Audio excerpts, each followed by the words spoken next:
네, 9월 5일 월요일입니다. 오늘 아침 신문은 어떤 소식을 다뤘는지 짚어보겠습니다. 이현웅 아나운서가 주요 내용 정리해왔습니다. 어서 오세요. 안녕하십니까. 네, 첫 번째 기사입니다. 역시나 태풍 관련 소식이 좀 많이 일면을 차지했습니다. 사진들이 좀 많이 보이는데요. 예, 그렇습니다. 위쪽 동아일보에 실린 사진 먼저 보시면 먹구름이 가득 끼어 있는 부산항의 모습입니다. 네. 선박들이 대피해 있는 모습을 볼 수가 있는데 평소보다 훨씬 더 강하게 고정시키고 결박해 둔 상태라고 합니다. 네. 자, 그리고 아래쪽에 있는 조선일보의 사진은 포항시 공무원들과 시민들의 모습인데요. 제주와 부산, 울산, 경남 지역이 특히나 비상인데 함께 모래주머니를 만들면서 대비하려는 모습을 보이고 있습니다. 네. 이 11호 태풍 흰남노는 힘이 다소 약해지는가 싶더니 다시 세력을 키우면서 북상을 하고 있죠. 우리나라에 영향을 줄 때에는 이 태풍의 5단계 강도 중에서 가장 강한 초강력 그리고 그 다음인 매우 강 단계를 오갈 것으로 보이는데요. 많은 비와 강한 바람도 문제겠지만 해안가는 특히나 높은 파도로 인한 피해도 우려되고 있습니다.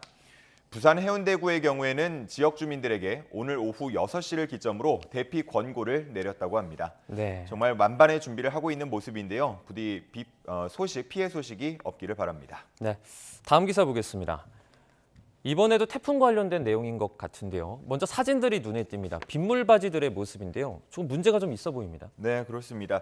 방금 제주와 부울경 지역이 가장 비상이라고 말씀을 드렸는데 네. 하지만 이미 한 차례 큰 수해를 입은 수도권도 긴장 상태인 건 마찬가지입니다. 그중에서도 피해가 컸던 강남역과 신림동 일대를 경향신문 기자가 한번 둘러봤는데요. 일단 대로변을 따라서 확인해 보니까 빗물바지들이 상대적으로 잘 정리가 되어 있었다고 합니다. 네. 하지만 조금 안쪽으로 골목으로 들어가 보니까 여전히 문제가 많았다고 하는데요. 지금 사진에서 보시는 것처럼 담배꽁초가 버려져 있거나 아니면 음식물 쓰레기통 등으로 가로막힌 경우들도 있었다고 합니다. 점검을 강화했다고는 하지만 여전히 행정력이 닿지 않은 사각지대들이 이렇게 있었습니다. 전문가들은 비 피해를 막을 수 있도록 시민들의 참여가 필요하다고 말하면서도 근본적으로 빗물바지의 크기를 지금보다 더 키우고 또 투수율이 높은 보도블럭을 설치해야 한다는 의견을 지속적으로 내고 있었습니다. 네. 다음은 정치권 소식 보겠습니다. 검찰이 내일 오전 10시까지입니다. 이재명 대표를 출석할 것을 요청을 했는데 민주당은 이와 관련해서 오늘 의원총회를 열어서 좀 대응 방안을 논의할 예정이죠. 네, 그렇습니다. 오늘 오후인데요. 비상의원총회를 열 계획입니다. 이재명 대표는 당내 의견을 최대한 들어본 뒤에 출석 여부를 결정하겠다는 방침인데 당 관계자 이야기를 들어보면 출석할 가능성 50대 50이다 이렇게 얘기를 하고 있었습니다. 네. 한편 오늘 의원총회에서는 이른바 김건희 특검법 추진 여부도 논의할 전망인데요. 그 배경에는 이재명 대표의 강한 추진 의사가 있었던 것으로 전해지고 있습니다. 다만 김건희 특검법이 국회를 통과한다고 하더라도 대통령이 거부권을 행사하면 무위에 그치게 되는데요.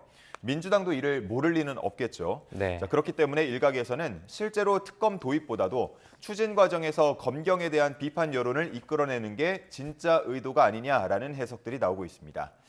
한편 이재명 대표가 공직선거법 위반으로 벌금 100만 원 이상의 형을 확정받게 되면 민주당이 대선 때 보전받았던 선거 비용을 반환해야 한다는 법 해석도 나오고 있는데요.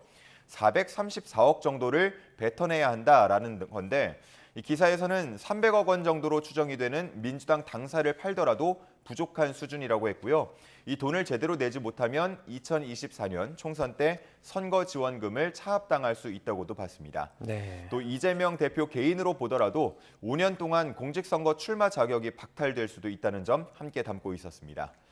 하지만 민주당 내에서는 유죄 판결이 이렇게 나올 가능성은 크지 않은 것으로 전망하는 분위기라고 기사에서는 전하고 있었습니다. 네. 다음 기사입니다.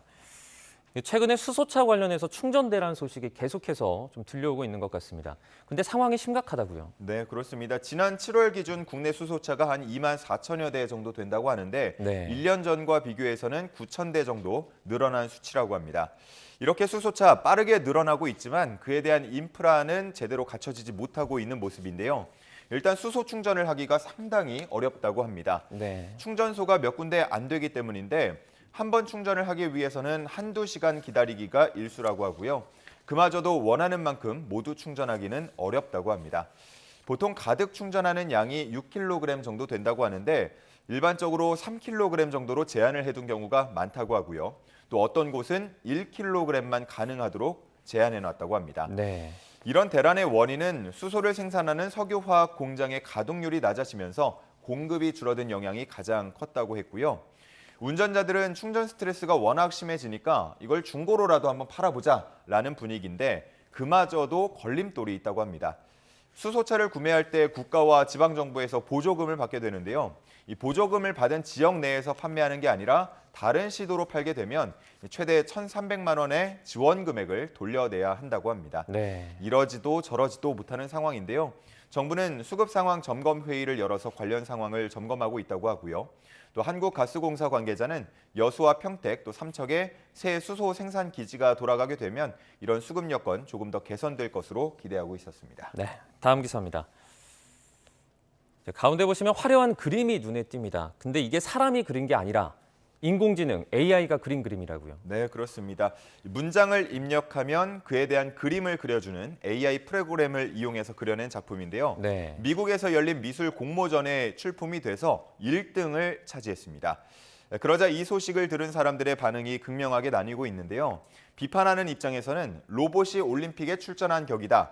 상을 반납하고 이 작가는 공개 사과하라. AI는 기존 작품들을 학습하는 능력이 있기 때문에 고도의 표절로 볼 수 있다. 이런 반응들이 이어졌습니다. 네. 하지만 또 다른 쪽에서는 AI가 간단해 보여도 결국은 사람이 개입해서 만들어내는 것이라면서 현대미술에서 직접 그렸냐는 것은 이제 무의미해졌다. 이렇게 보기도 했습니다.